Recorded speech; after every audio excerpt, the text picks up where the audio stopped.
노후 준비는 돈만으로는 완성되지 않는다는 말이 자주 들려온다.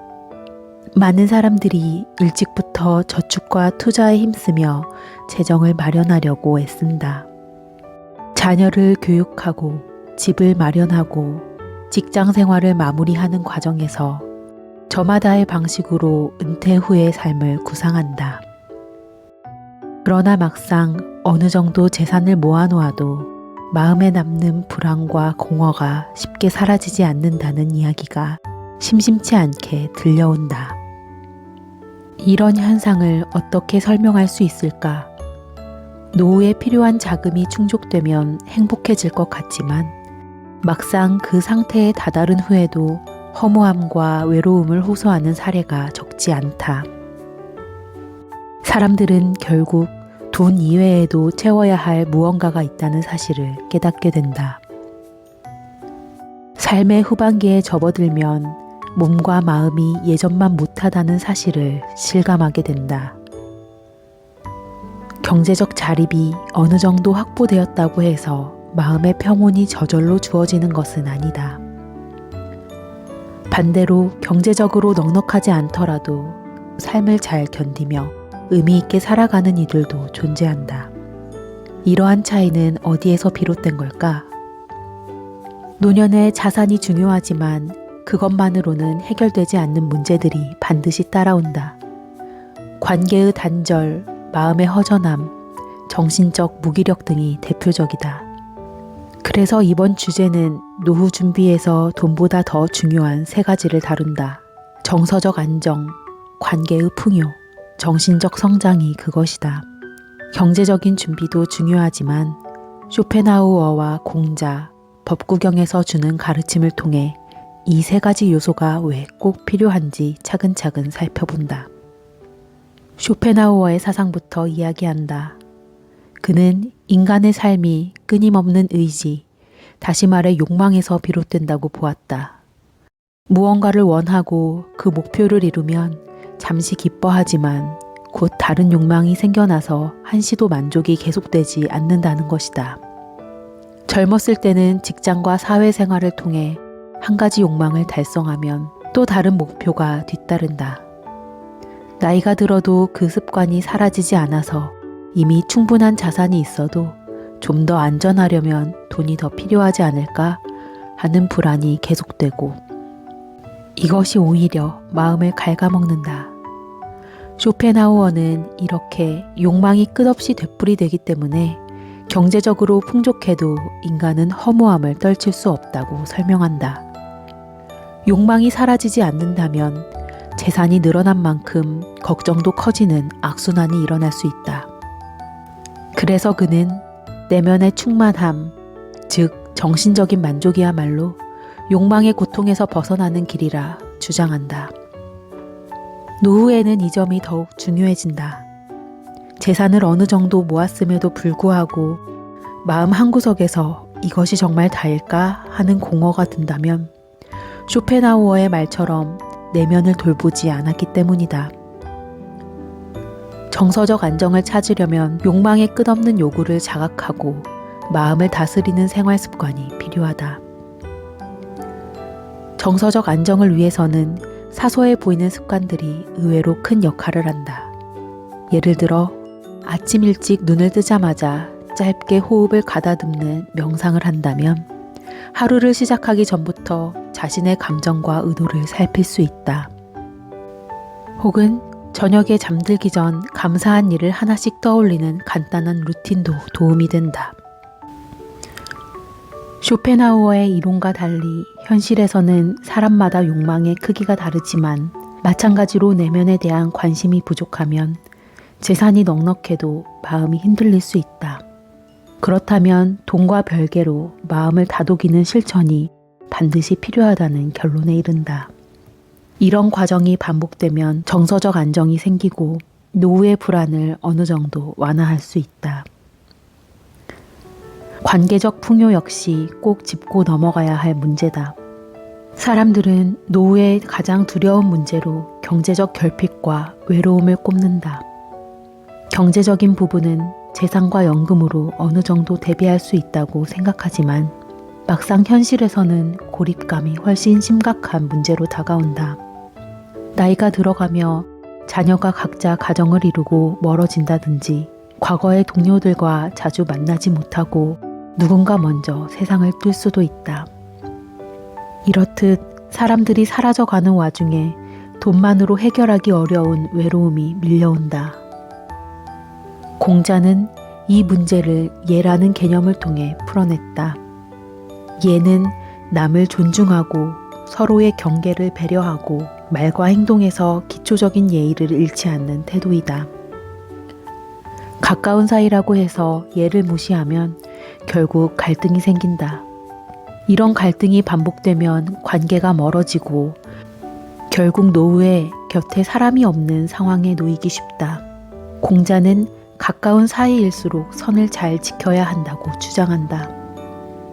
가족이라 해서 지나친 간섭이나 무례한 말을 서슴지 않으면 관계가 나빠진다. 실제로 함께 사는 가족이라도 말을 어떻게 주고받느냐에 따라 감정의 폭발이 벌어질 수 있고 그 여파로 갈라서는 사례가 적지 않다.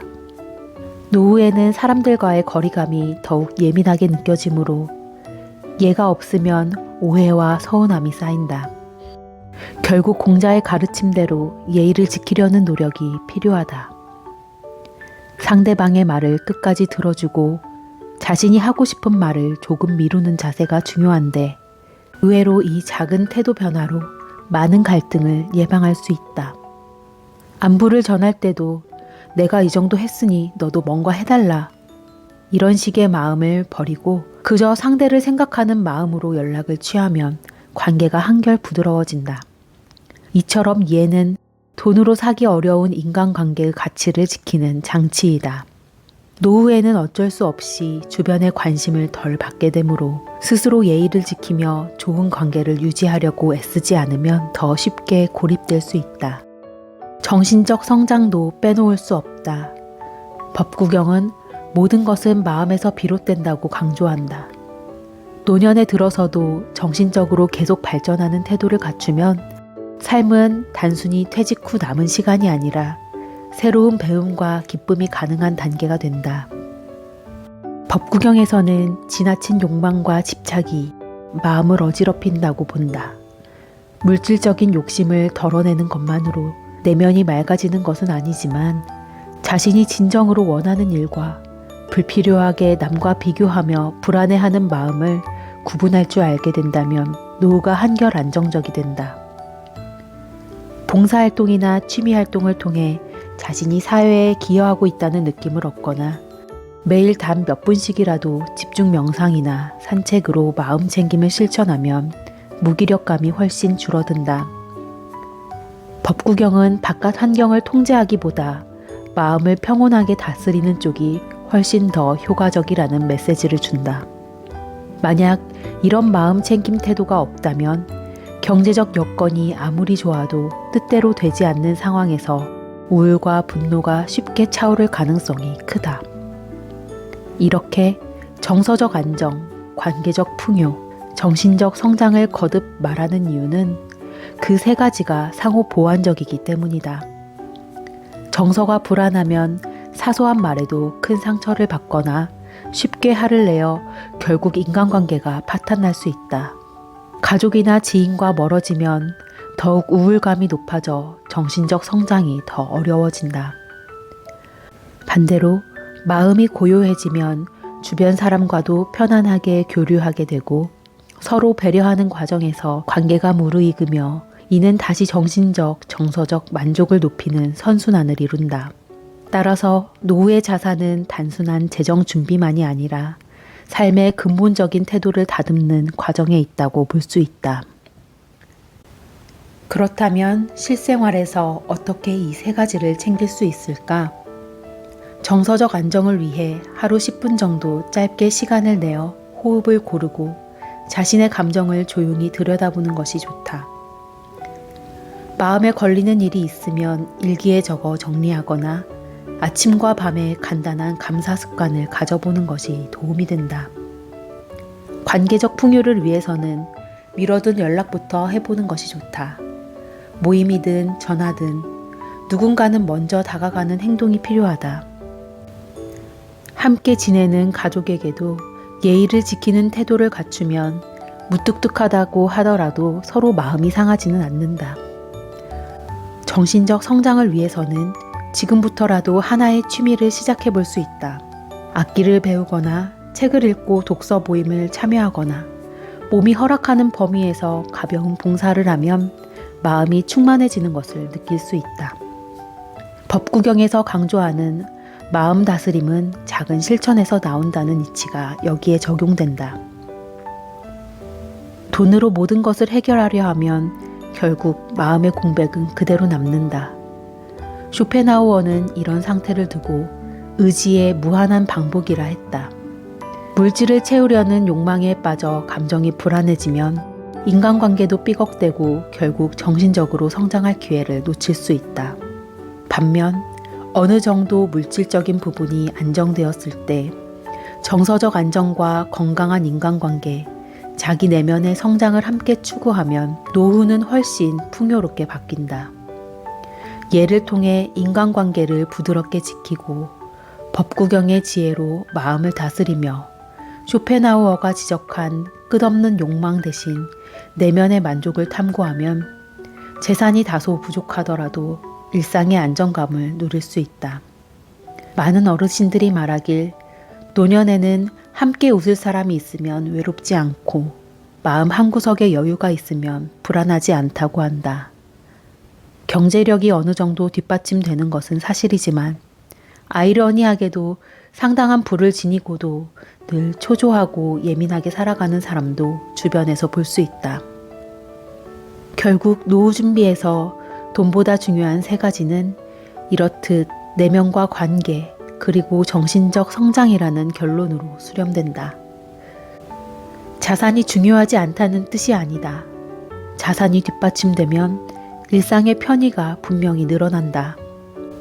다만 재산만으로는 해결이 안 되는 근원적인 문제들이 있음을 많은 철학자와 현자들이 지적해왔다. 그 중에서도 쇼펜하우어, 공자, 법구경은 인간이 느끼는 불안과 외로움, 고독과 욕망 등에 대해 깊은 통찰을 남겼다는 점에서 유용한 참고 지점이 된다.